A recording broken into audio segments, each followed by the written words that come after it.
안녕하세요. 즐거운 회상의 조이입니다. 올해 초부터 시작되었던 코로나19 사태로 인해 외출을 꺼리는 사람들이 많아지면서 택배 물량이 몇 배나 급증했다고 합니다.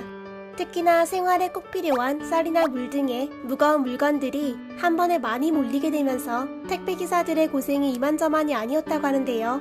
이 때문에 택배기사들은 극심한 피로에 시달렸고, 전국 택배연대 노조는 택배기사들의 휴식을 위해 택배 없는 날을 요구했습니다.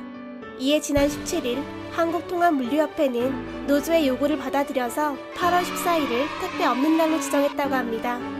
택배업계의 합의로 택배 없는 날이 지정된 다음 날, 문재인 대통령은 우리나라에서 최초로 생긴 택배 휴가의 날에 택배기사들이 휴식과 재충전의 시간을 가질 수 있도록 도와달라고 당부했습니다. 그리고 다음 날 자신의 페이스북을 통해서 같은 내용의 응원 문구를 한 번 더 게재했었는데요. 대통령은 생활 속 거리두기가 잘 될수록 택배기사들은 더 바쁜 시간을 보내게 되었고, 그 사이 세 분의 기사님이 과로로 인해 해상을 떠났다며 대한민국 코로나 극복의 주역으로 의료진과 함께 택배기사들의 노고를 우리 모두가 함께 기억했으면 한다고 말했습니다. 이어서 전국 택배연대노조는 택배기사들의 휴식을 위해서 오랜 기간 동안 노력해왔다며 드디어 한국통합물류협회가 이것을 수용하면서 8월 14일이 택배휴가의 날이 되었다고 밝혔습니다. 택배 없는 날이 지정된 것은 우리나라 택배산업이 시작된 지 28년 만에 최초로 이루어진 것인데요. 문재인 대통령은 택배기사의 발걸음이 가벼울수록 집 앞으로 배송되는 택배에도 행복한 마음이 담길 것이고, 코로나 바이러스로 인한 위기도 더욱 순조롭게 극복할 수 있을 것이라 덧붙였습니다. 또한 택배기사들의 휴식으로 인해 택배가 조금 늦어지더라도 우리 모두 함께 행복한 마음으로 기다렸으면 좋겠다고 말했습니다. 이번 택배 없는 날에는 CJ 대한통운, 한진, 롯데, 로젠 총 4개 택배사가 동참한다고 합니다. 택배 없는 날의 바로 다음 날인 8월 15일은 광복절이고 16일은 일요일이며 17일 월요일은 임시 공휴일로 지정되면서 택배기사들은 이번 택배 없는 날을 통해 최장 4일의 휴가를 가질 수 있게 되었다고 하는데요.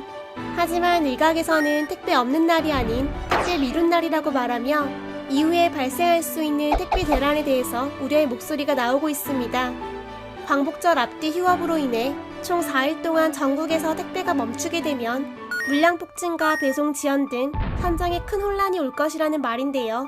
휴가 직후인 18일에는 전국에서 물량 접수가 폭발적으로 증가할 것이라 예상되고 있습니다.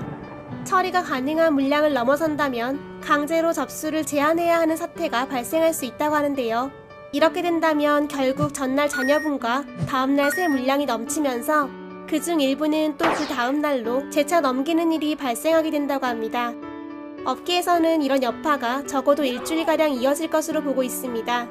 그리고 정부에서 택배 없는 날을 논의할 때 임시 공휴일 일정을 사전 공지했다면 혼란이 적었을 것이라 지적했다고 합니다.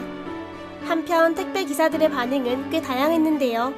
물량은 똑같이 많은데 쉬는 날을 만드는 것은 조삼모사라는 말도 있었고, 월급제라면 휴식이 반갑겠지만 택배 기사는 일하는 만큼 돈을 버는 직종이라서 이런 휴가가 무조건 반갑지는 않다는 말도 있었습니다.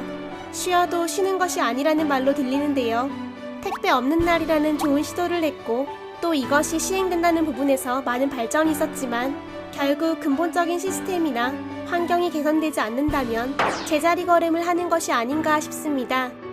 아무쪼록 우리나라 택배기사들의 근무 환경과 대우가 더욱 개선되길 바라며, 이상 즐거운 회상의 조이였습니다. 좋아요와 구독, 알람 설정 꼭 눌러주세요. 감사합니다. 안녕.